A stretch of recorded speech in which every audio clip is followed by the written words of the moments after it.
سلام بچه ها، اومدیم با یک کیمدی جدید، کارت کیمدی. اول از همه 2 تا بزنید روی صفحه.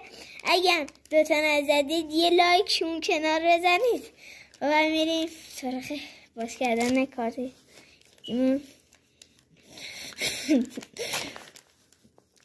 خب اول یه پرایم و برچسب کیمیش چشمان کیمیش یک بازیکن. اسم اینو حتما توی کامنت ها بگین که آسمینال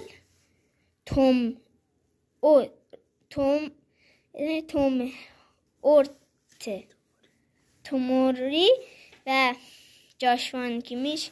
اگه حتما از این ویدیو خوشتون اومد حتما ویدیو لایک کنید و یک کامنت